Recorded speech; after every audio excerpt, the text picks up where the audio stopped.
XCOM was a series started in 1994 by Julian Gollop. Nah, I'm not going to waste your time with an intro like that. You don't know what XCOM is? Watch this really good video by Ahoy, or watch my videos. UFO Defense, or OG XCOM, is played today through a community-maintained project called Open XCOM. I'm too stupid to tell you how it works or what exactly is different, but I can tell you that I have experienced precisely zero technical issues besides Shadowplay thinking this game is Wolfenstein 3D. I don't think I need to tell you that running a game from '94 with no technical issues whatsoever is pretty impressive. The footage you can see playing is a mod for UFO Defense called the XCOM files. It's set a few years before UFO Defense and serves as a bit of a prequel to the original game as well as an expansion of said game. I bring this up because I've been lying to you. This isn't a video about UFO Defense specifically, it's actually a video about an XCOM prequel. The Bureau. Got him. In The Bureau, you play William Carter, an American so red-blooded he survives a 45 ACP round at point blank in the first minute of the game. It's set in the 50s instead of the modern day, and the first scene of the entire game is XCOM being convinced that the A's are communists. Something which is confirmed when the first person Carter sees in the game turns out to have red eyes, an obvious, sure sign of communist brainwashing. Now, I've played this game through from start to finish, but all of my footage of it is long gone, and conveniently, Beagle's playthrough of this game is so fucking funny that I will be interspersing clips of it throughout this video. I will try to be hesitant with what I include, because if it was up to me, I'd put all 5 hours in this video. I think I had one too many. Oh no, I've done it again.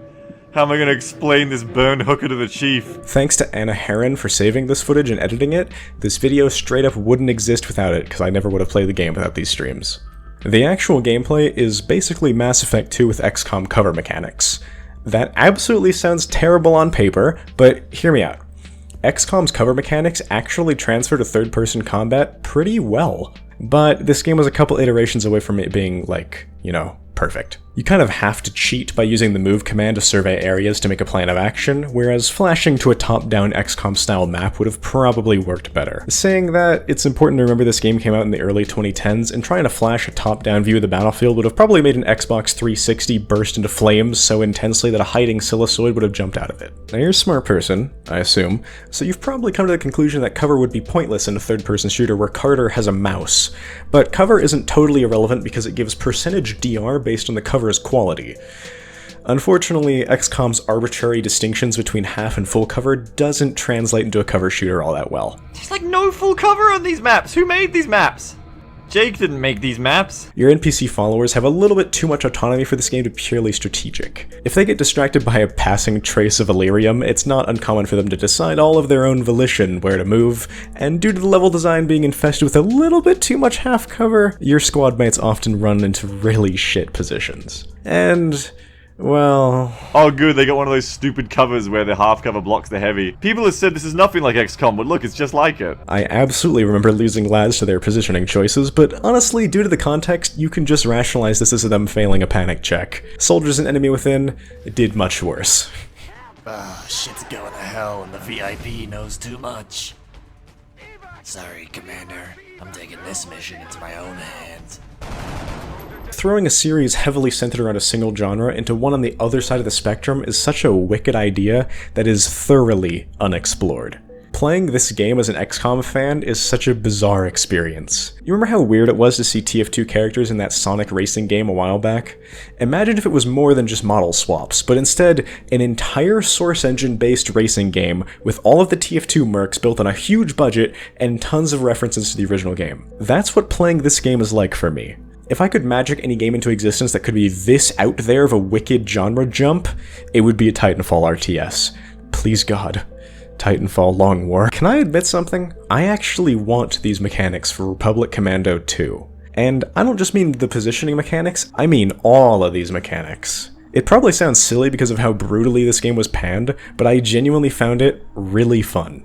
Each of the classes even have their own abilities in the Bureau, and when applied to a theoretical RC2, it could help reinforce the different commandos' specializations. With the squad AI a little less autonomous, the DR from cover cranked like 2 or 3 times, and with flanking a little bit more incentivized in level design, you have yourself an excellent blueprint for a Republic Commando sequel. Please just don't do the Don't do the opposite. Don't make Republic Commando 2 into XCOM. No one can get this goddamn formula right except Firaxis and Pavonis. Seriously. Mutant Year Zero, Chaos Gate, Phoenix Point, Invincible Inc., Jagged Alliance 3, none of these games have managed cover-based, tile-based, ranged, turn-based combat anywhere near as well as XCOM. Battle Brothers and maybe Battletech, I haven't played enough of it to say for sure, are the only games I can think of that aren't from Firaxis that aren't just miserable imitations of Jake's finest. Coincidentally, neither of them have anywhere near the focus on cover mechanics that XCOM does. Back on topic. This game also canonizes that aliens aren't protected by standard prisoner of war protections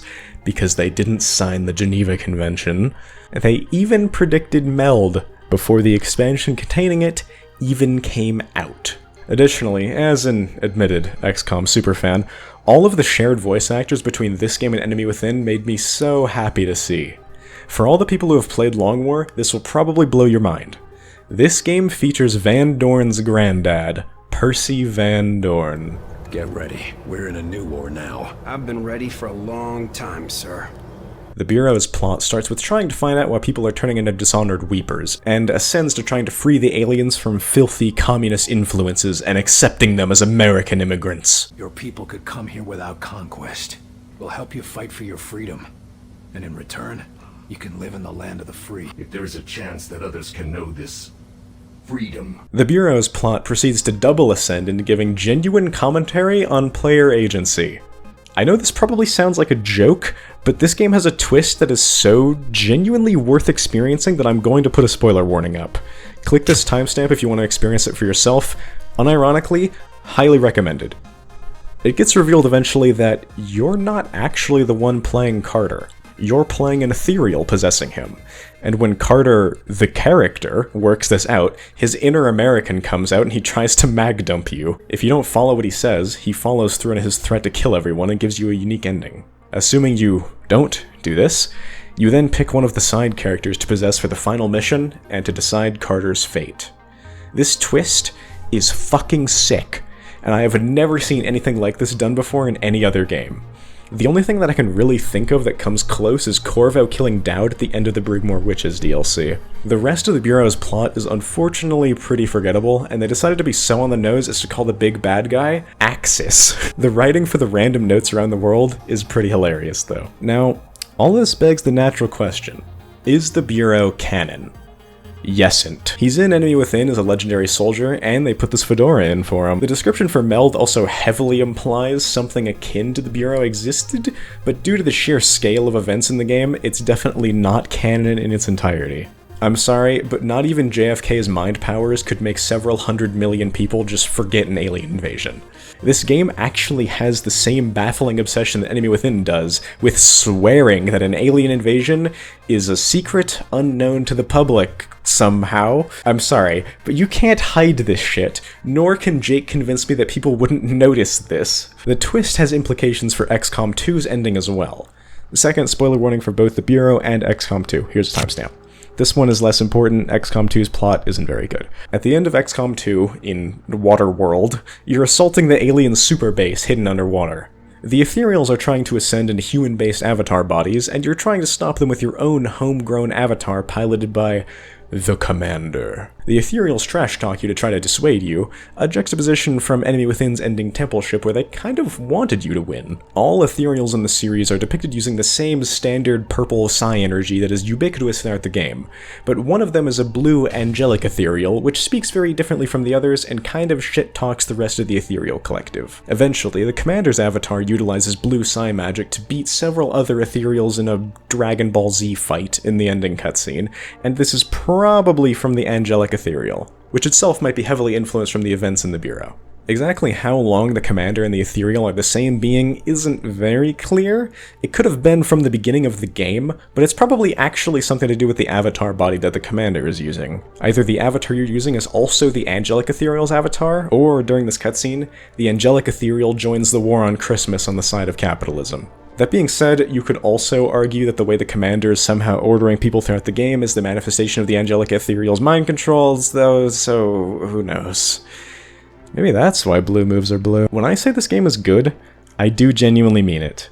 If you like XCOM and third-person shooters, I would actually recommend that you play it. It got panned at release almost solely because it wasn't a true sequel to the original XCOM, and hey, we have that now in the form of Enemy Within, which is like the 6th highest selling tactics game of all time. Being able to shoot a sectoid with my own 2 hands feels like something out of a dream. Thanks to Emmy for their reckless financial abandon. Both them and the rest of my patrons are wonderful people. Click the YouTube engagement buttons and join my Discord.